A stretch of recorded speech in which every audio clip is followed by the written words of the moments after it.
Well, recruiting doctors, particularly in rural areas, has been a challenge in recent years. So where is the next generation coming from? The University of Worcester has begun training its first medical students. 44 future doctors have just taken up their places at the university's new medical school.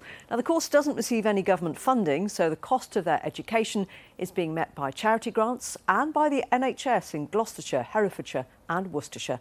James Pearson reports. Meet our doctors of the future. These students are the first to be trained here in Herefordshire and Worcestershire in this new state-of-the-art medical school.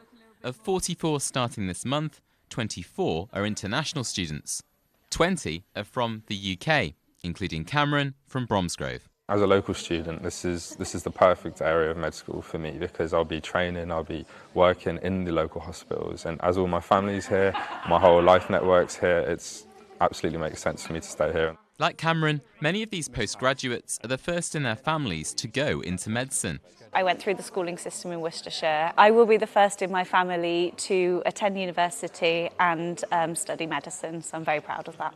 After 4 years, the hope is these students will stay and work in the local NHS. The recruitment for doctors has been difficult over the last few years, especially in more rural counties like Hereford, Worcestershire and Gloucestershire. As a rule of thumb, and this is found in lots of medical schools across the country, if you come to an area to train, you tend to then stay in the area.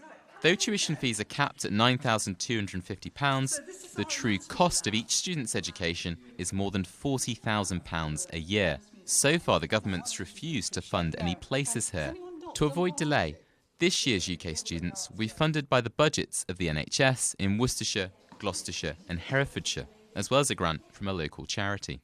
It needed something to kickstart it and to help the university get it off the ground. It's such a fantastic project, but with funding being a major issue, so we thought it was a way to step in. The hope is by 2025, this school can take 150 new students every year, but that depends on the government stepping in to fund places. The argument that we're making to government is we need more doctors nationally, we need more doctors acutely across the 3 counties.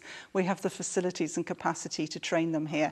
While ministers announced a new workforce plan for the NHS in June, there's still no guarantee where that money will go. James Pearson, BBC Midlands Today, Worcester.